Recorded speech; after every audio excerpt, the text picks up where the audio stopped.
ምርጫው ተቋርጧል። በ143 የምርጫ ጣቢያዎች በአማራ ክልል በጸጥታ ችግር ምክንያት ነው።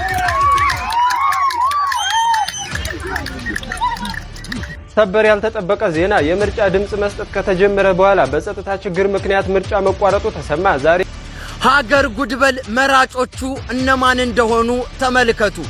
እየፈረሰች ያለችውን ሀገራችን ኢትዮጵያን መታደግ ነው። የኢትዮጵያን አንድነት ማስቀጠል ነው። በተጠመደው ፈንጅ ጉዳት የደረሰባቸው ሁለት ሰዎች በሆስፒታል ሕክምና እየተከታተሉ መሆኑን ከደቂቃዎች በፊት ጠቅላይ ሚኒስትሩ ብዙዎችን ያስደነገጠ ነገር ተናግረዋል። ጠቅላይ ሚኒስትር አብይ ድምጽ በሚሰጡበት በሻሻ ተገኝተው ከጋዜጠኞች ጋር በነበራቸው ቆይታ ወቅት እንደተናገሩት ከምርጫው ጋር ተያይዞ በተለያዩ አካባቢዎች ሊጣሉ የነበሩ በርካታ ምርጫ ማግስትስ ምንድነው የሚጠብቀው? ከዚህ ምንድነው የሚሆነው? ምን ሊከሰት ይችላል? አብይንም ምንድነው የሚጠብቀው ለምለው ጥያቄ በዚህ መልኩ ምርጫው ይጠናቀቅና ቀጣይ ምን ይፈጠራል ካላችሁ የሚፈጠሩ ነገሮችን ጠቅሼ እኔ ይሄንን በዚህ ሁለተቀን እኔ ዛሬ የሚያሳስበኝ ከመራጩ በላይ ተመራጩ ነው። የዚህ ህዝብ ይሁንታ ባገኝና ብመረጥ ምን አድርጌ ነው? ሰላም ጤና ይስጥልኝ። ወደ ተከብራችሁ የንቁሃን ጃብስቦች ነው ማለት እንደምትቀዋችሁ ነው ያለው። እግዚአብሔር ይመስገን ባያላችሁ በሰላም ክርስቶስ ይብዛላችሁ። ትራችሁ ወርሻችን ከማሸጅክ ሰበር ሆነ መረጃ ተመልሼ መጥቻለሁ። እንግዲህ በዛሬው ዕለት ሰባተኛው ሀገር አቀፍ ምርጫ በዛሬው ዕለት ተደርጓል። 143 የምርጫ ጣቢያዎች ችግር በመፈጠሩ ምክንያት ምርጫ ተቋርጧል። የቦምብ ጥቃት በተሽከርካሪ ላይ እንደተፈጸመ እንግዲህ ሰዎችም እንደተጎዱ እየተወራ ይገኛል። ዝርዝር መረጃዎችን አስተምጣችኋለሁ።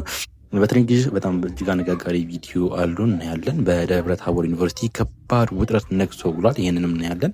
እንዲሁም ጠቅላው እጅግ አስደንጋጭ የሆነ ነገር ተናግረዋል፣ ተሰምቷል በዛሬው ዕለት ማለት ነው። ይሄንንም እናያለን። ከምርጫ በኋላ እንግዲህ ምን ሊከሰት ይችላል? አንዳንድ ጋዜጠኞች ሀሳባቸውን እያገሩ ይገኛሉ። በአዲስ አበባ ከፍተኛ እርምጃ እንደሚወሰድም እርምጃ ተጠናክሮ እንደሚቀጥል ዘገባ ወጥቷል። በቅድሚያ ግን በጣም ብዙዎች እያነጋገሩ ያሉ ቪዲዮዎች መካከል እነኚህን 3 ቪዲዮዎች ላሳያችሁና ወደ መረጃዎቻችን እናያለን። በተቻለ መጠን ባካችሁ አሁንም ይሄን ቪዲዮ በደንብ አድርጋችሁ መረጃዎችን ለመስማት ሞክሩ፣ ራሳችሁን ጠብቁ ማለት እወዳለሁ። ቪዲዮ ላይክ ያደርጋችሁ ቻናላችን አዲስ ከሆናችሁ ሰብስክራይብ አድርጉ። እነኚህ 3 ቪዲዮዎች ላሳያችሁ እጅግ መነጋገሪያ የሆኑ ቪዲዮዎች ናቸው። አስከሬኑን ቤት ውስጥ አስቀምጠው ለምርጫ የወጡት የቤተሰብ አባላት በሰሜን ሸዋ ዞን ሲያደብርና ዋዮ ወረዳ አባያ ቀበሌ ሳክላ ምርጫ ጣቢያ እጅግ ልብ የሚነካና ታላቅ የዜግነት ኃላፊነት የታየበት ክስተት ተመዝግቧል።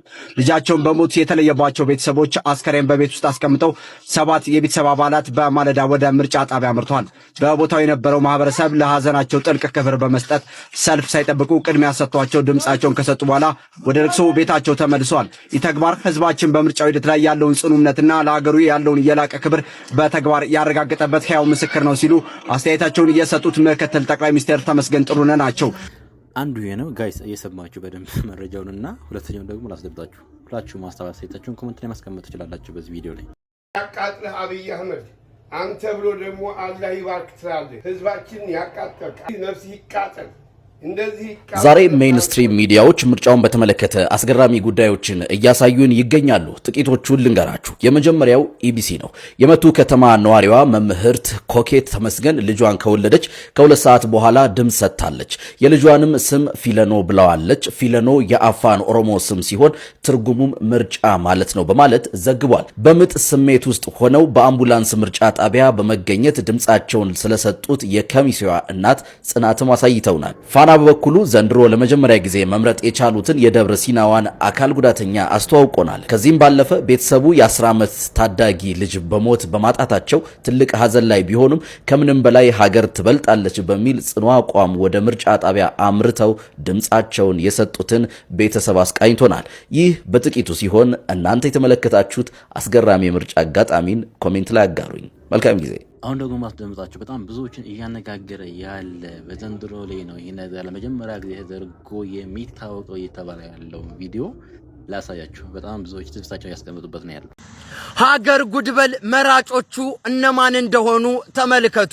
እሱ ብቻ እኮ አይደለም፣ አስመራጭ ኮሚቴ የሚባሉትም እየዞሩ ህዝቡ ማንን መምረጥ እንዳለበት ሲያስጠነቅቁ ጭምር ተመልከቱልኝ። በዓለም ተደርጎ የማይታወቅ ተዋጊ ወታደር መራጭ ሆኖ የቀረበበት የዘንድሮ የብልጽግና ምርጫ። አዎ የኢትዮጵያ ፌደራል ፖሊሶችና የኢትዮጵያ መከላከያ ሰራዊቶች አዎ የአንድን ፓርቲ ለመምረጥ የቆሙበት እውነትና ሁነት ተመልከቱ። የዘንድሮ የግንቦት 24 2018 ዓመተ ምህረት የአገዛዙ ምርጫ በቀርማ ሌላው ህዝብ መምረጥ አይችልም። ምክንያቱም እናቱ እህቱ ወንድሙ የተገደለበት እንዴት በእናቱ በእህቱና በወንድሙ ደም ላይ ሊመርጥ ይችላል? እንደዚህ ነው እንግዲህ ገዳዮቹ መራጭ ሆነው የቀረቡበት ምርጫ ይሄ ነው ይልሃል። እንግዲህ እንደሰማችሁት ነው። በዚህ ሰዓት የኛው ቪዲዮ በከፍተኛ ሁኔታ እየተዘዋወረ ነው። በጣም ብዙዎች ሀሳብ አስተያየታቸውን እየሰጡበት ይገኛሉ። እናንተ ሀሳብ አስተያየት ካላችሁ ኮሜንት ላይ ማስቀመጥ ትችላላችሁ። አሁን ወደ ወሳኝ መረጃ እንሄዳለን። ደብረታቦር ምን ተፈጠረ? እንዲሁም በአዲስ አበባ እየወጡ ያሉ ልጆች አሉ። ጠቅላይ የተናገሩት ነገር አለ። ወደ ቪዲዮ እንሂድ። ለአዲስ አበባ ነዋሪዎች የተላለፈ አስቸኳይ መመሪያ። የአዲስ አበባ ፖሊስና የሰላምና ጸጥታ ቢሮ ከፍተኛ አመራሮች ዛሬ ባደረጉት አስቸኳይ ስብሰባ በከተማዋ ሰላም ላይ ስጋት የሆኑ ግለሰቦችና ቡድኖች ላይ የተጀመረው እርምጃ ተጠናክሮ እንደሚቀጥልም ወስነዋል። ሌተናል ጀነራል አስራት ዳኔሮ እና ወይዘሮ ሊዲያ ግርማ በተገኙበት በዚህ ስብሰባ ላይ የወንጀል መፈልፈያ ተብለው የተለዩ ቦታዎች ላይ የተወሰደው እርምጃ ውጤታማ መሆኑ ተገልጸዋል። በቀጣይ ለሚመጡ ትላልቅ ሀገራት ኩነቶች ሲባል ጸጥታው ይበልጥ እንደሚጠበቅና ምንም አይነት የጸጥታ ስጋት እንደማይታገስም መመሪያም ተላልፈዋል።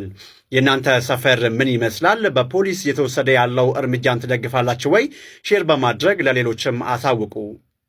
ጋይስ እንደሰማችሁት ነው። በአዲስ አበባ የምትኖሩ እንግዲህ እርምጃው በከፍተኛ ሁኔታ ተጠናክሮ ይቀጥላል እየተባለ ይገኛልና ስለዚህ ራሳችሁን ጠብቁ ማለት እወዳለሁኝ ማለት ነው።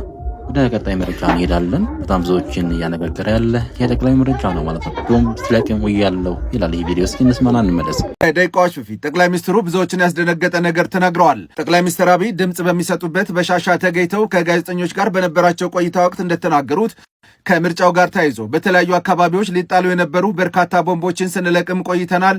ይህ ምርጫውን ለማደናቀፍ የተደረገ ነገር ነው በማለት በርካቶችን ያስደነገጠ መረጃ አውጥተዋል። ንግግራቸው ይህንን ይመስላል። ይህ ምርጫ እንዲደናቀፍ በመቶዎች የሚቆጠሩ ቦምቦች በየከተማው ስንለቅም ኖረናል። ሰው የራሱን ወገን የራሱን ወንድም ማን ላይ እንደሚያርፍ ሳያቅ እንደረበሽኩ ለማለት ብቻ ከሆነ ሀገር የተላከለትን ቦምብ ይዞ በየከተማው መሄድ ይሄ ጤነኛ የትግል ስልት አይደለም። ያ ቦምብ ልጅህን፣ እናትህን፣ ወንድምህን፣ እህትህን ሊገል ይችላል። ጠላት ላይ የሚያርፍ አይደለም። ቦምብ ሁለት ጠላትና ወዳጅ ተብሎ በተለዩ ኃይሎች ድንበር ተለይቶ የምትወራወረው ጉዳይ እንጂ ማህበረሰብ ውስጥ ኳስ የሚጫወት ሰው ውስጥ ምርጫ የማይደርግ ሰው ውስጥ የምትገባው ጉዳይ አይደለም። ምርጫ ውስጥ ማን እንዳለ ስለማይታወቅ እና ይህ አስተሳሰብ መቀረፍ ያለበት ይመስለኛል። በባጃጅ ላይ የተጠመደ ፈንጅ በሰዎች ላይ ከፍተኛ ጉዳት ማድረሱ ተነግሯል። ድርጊቱ ያጋጠመው በአማራ ክልል ሰሜን ወሎ ዞን ወልዲያ ከተማ ሲሆን ትናንት ከቀኑ 6:40 አካባቢ በራሳሌ ክፍለ ከተማ ቀበሌ 6 ኖክ ነዳጅ ማደያ አካባቢ ነው ይህ ድርጊት የተፈጸመው ተብሏል። ድርጊት ፈጻሚዎቹ ሰርጎ ገብ ጸረ ሰላም ኃይሎች ናቸው የተባለ ሲሆን በጥቃቱም 2 ሰዎች ላይ ከፍተኛ ጉዳት መድረሱ ተነግሯል። በባጃጅ ውስጥ በተጠመደው ፈንጅ ጉዳት የደረሰባቸው 2 ሰዎች በሆስፒታል ሕክምና እየተከታተሉ መሆኑን ከስፍራው እየደረሰ መረጃ ያመለክታል። ኦኬ ጋይስ መረጃዎችን ትኩረት ሰጥታችሁ እያዳመጣችሁ ከሆነ እንቀጥላለን። አሁን ቀጥታ የምንሄደው ወደ ደብረ ታቦር እንሄዳለን። ደብረ ታቦር ላይ እንደምታዩት እንደዚህ ያለ መልኩ ውሏል ማለት ነው። በዛሬው ዕለት ደብረ ታቦር ዩኒቨርሲቲ ነው ማለት ነው።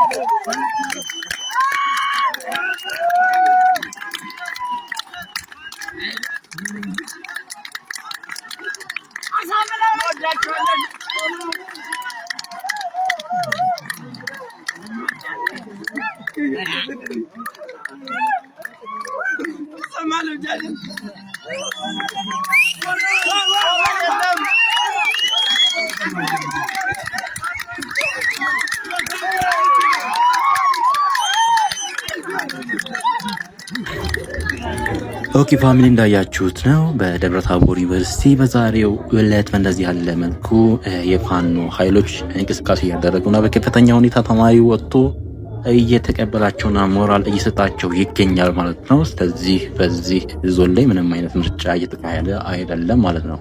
የት ቦታ ምርጫ ተቋርጠዋል የሚለውን እንግዲህ የወጣውን ዜና ላስደምጣችሁ። ሰበር ያልተጠበቀ ዜና የምርጫ ድምጽ መስጠት ከተጀመረ በኋላ በጸጥታ ችግር ምክንያት ምርጫ መቋረጡ ተሰማ። ዛሬ ግንቦት 24 እየተካሄደ ያለውን 7ኛውን ጠቅላላ ምርጫ አስመልክቶ የኢትዮጵያ ብሔራዊ ምርጫ ቦርድ ዋና ሰብሳቢ ሜላትወርቅ ኃይሉ አስቸኳይ መግለጫ ሰጥተዋል። በሰጡት መግለጫ መሰረት በሀገሪቱ 50188 ምርጫ ጣቢያዎች በሰዓቱ ተገፍተው ድምጽ ማስተናገድ ቢጀምሩም 143 የሚሆኑት ግን በጸጥታ ችግር ምክንያት ጨርሶ ሳይከፈቱ ቀርተዋል። ከነዚህ በተጨማሪ በኦሮሚያና አማራ ክልል በአንዳንድ ቦታዎች የድምጽ መስጠት ሂደቱ ከተጀመረ በኋላ በጸጥታ መደፍረስ ምክንያት ሙሉ በሙሉ መቋረጡን ቦርዱ በይፋ አረጋግጧል። ሐሳባችሁን በኮሜንት አጋሩ። ፎሎ በማድረግ ቤተሰብ ሁኑ። ምርጫው ተቋርጧል። በ143 የምርጫ ጣቢያዎች በአማራ ክልል በጸጥታ ችግር ምክንያት ነው ብሔራዊ ምርጫ ቦርድ ምርጫ ለማካሄድ ከፍቷቸው የነበሩ ጣቢያዎችን እንደዘጋ ያስታወቀው። የድምጽ መስጠት ሂደቱ ከተጀመረ በኋላ እንደተቋረጠ በይፋ ተነግሯል። ለፈጣንና ወቅታዊ መረጃ የፎሎ ምልክቷን በመጫን ቤተሰብ እንድትሆኑ ይጋብዛለሁ። አመሰግናለሁ። ከዚህ ቀጥሎ የምንመለከተው ከምርጫ በኋላ የኢትዮጵያ ጣፋንታ ምንድነው? ምን ሊፈጠሩ ይችላሉ? ምን ሊከሰቱ ይችላሉ? ጋዜጠኞች የራሳቸውን ሀሳብ ያንጸባርቁ ይገኛሉ። እስኪ እነኚህ ሁለት ቪዲዮዎች ልጋብዛችሁ። ከምርጫ ማግስትስ ምንድነው የምጠብቀው? ከዚህ ምንድነው የሚሆነው? ምን ሊከሰት ይችላል?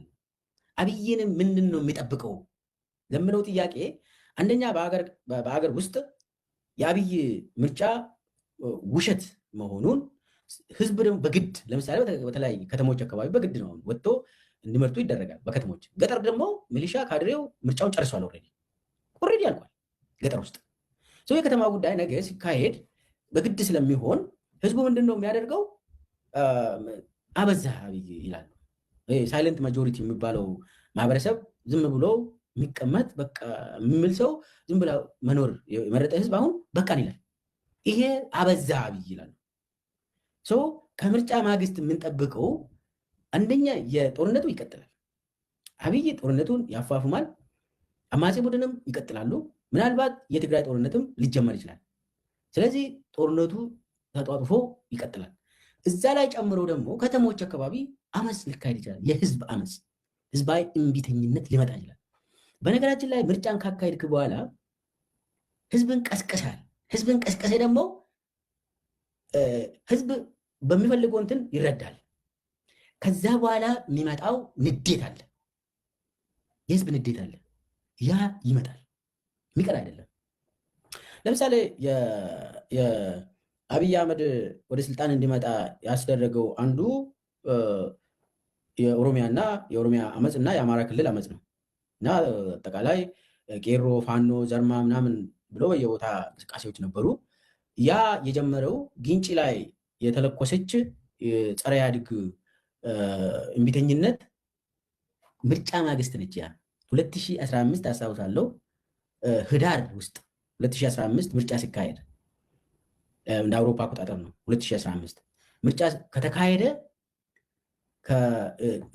ኃይለማርያም ደሳለኝ መንግስት ሆኖ የራሱ መንግስት መስርቶ መስከረም ላይ ህዳር መጣ። ህዳር ውስጥ አመፅ ጀመረ። መስከረም ላይ መንግስት የመሰረተ የኃይለማርያም ስርዓት የኢህአዴግ ስርዓት ህዳር ላይ ያገጠመው ያ እሳት አንድ የተጀመረ አልቆም። ስለዚህ ከምርጫ ማግስት የሚጠብቅ ነገር ይኖራል። አትወጣም። የኢኮኖሚ ጉዳይ አንቆ ይይዛል። የሰላም ጉዳይ አንቆ ይይዛል። ጦርነቱ ምናልባት ማብቂያ ሊያገኝ ይችላል ወዲያውኑ። ዓለም አቀፍ ማህበረሰብም ይህንን ይጠብቃል፣ ይረዳል። አብይ ራሱን ነው የሚሸውደው እንጂ ማንንም አይሸውደው። ማንንም አሁን የሱ ዓላማዎችም አልተሳካም፣ አይሳካም። በዚህ መልኩ ምርጫው ይጠናቀቅና ቀጣይ ምን ይፈጠራል ካላችሁ የሚፈጠሩ ነገሮችን ጠቅሼ እኔ ይህንን በዚሁ ላጠቃል። ምን ይፈጠራል ከተባለ በእኔ እይታ አንደኛ እየተወረሩ ያሉ ቦታዎች ወደ ኦሮሚያ ይጠቃልላሉ። አሁን በየአካባቢው ከአፋር፣ ከሶማሌ፣ ከሲዳማ፣ ከጋምቤላ ሙሉ ለሙሉ ከቤንሻንጉል፣ ከአማራ እየተወረሩ ያሉ ቦታዎች ሙሉ ለሙሉ ወደ ኦሮሞማው ይጠቃልላሉ።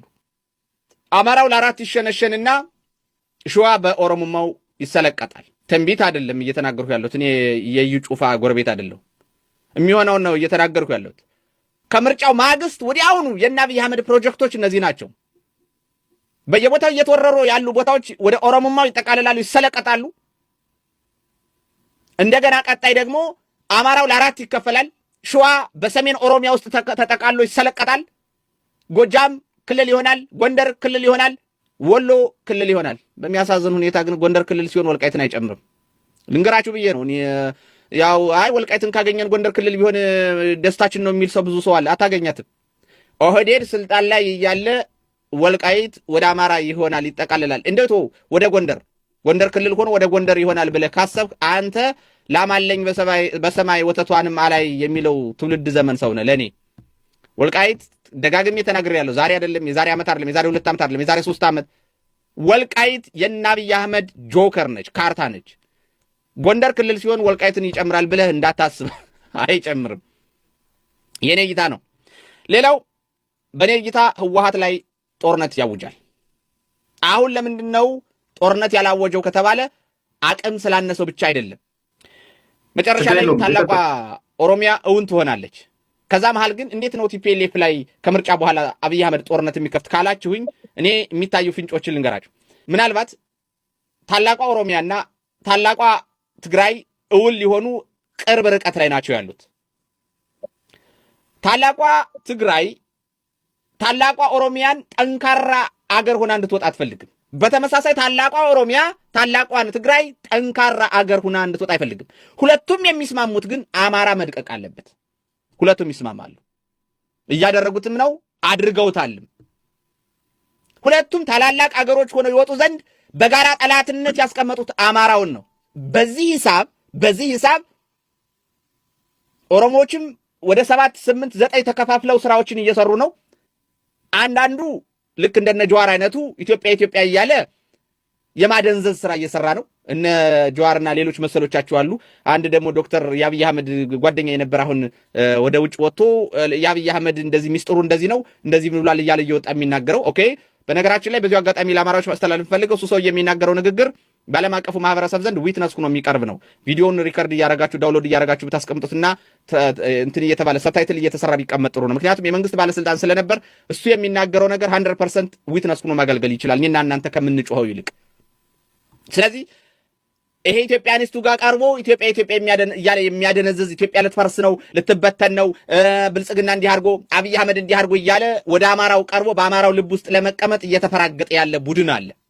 በነለማ መገርሳ ምናምን የሚመራው የና አብይ አህመድ ቡድን ደግሞ ያገኘውን ሁሉ እየደረማመሰና እየበጣጠሰ በተለይ ደግሞ አማራውን ማንነቱን እያጠፋ ባይተዋር እያደረገው ነው። ሌላኛው ቡድን ደግሞ አንድ ጊዜ ለቀቅ አድርጎ ተቃዋሚ ይመስላል። በኦህዴዱ ላይ ዱላ ሲበዛ በፍጥነት መጥቶ ኦህዴድን ለመከላከል ይሯሯጣል። ከዛና ዛ እያለ ባላንስ የማስጠበቅ ስራ እየሰራ ነው። ይሄ የታላቋን ኦሮሚያ እውን ለማድረግ እየተታኮሱ አማራውን መተው እያወደሙ፣ ሲዳማውን እያወደሙ፣ ጋምቤላውን እያወደሙ፣ ጉምዙን እያወደሙ ካሉ ህይወታቸውን እየገበሩ ካሉ እኩል ይሄን ስራ እየሰራ ነው የሚገኘው። ቁጭ ብሎ በደንብ ሲሰናሰል ነው ሊነበብና ሊታይ የሚችል የእነዚህ ሰዎች ተሳትፎ። ተከፋፍለው ነው እየሰሩ ያሉት። የትግራዩ ኃይል ደግሞ እነ ደብረጽዮን በስነ ስርዓት በተጠና መንገድ ጌታቸው ረዳን ወደ 4 ኪሎ ቤተ መንግስት ውስጥ አስርገው አስገብተው እነ ጻድቃንን የነሱን ተጠባባቂ ኃይል እንዲገነቡ አድርገው እንዳይጠረጠሩ ለኔ እንደዛ ነው የምረዳው። እንዳይጠረጠሩ ከአብይ አህመድ ጋር አብረው የሚሰሩ መስለው እነ ደብረጽዮንን ከስልጣን የሚያስወርዱ መስለው በእኔና በእናንተ በጅሎች ሙድ ይይዛሉ። እነ ጻድቃን ሙድ ይይዛሉ።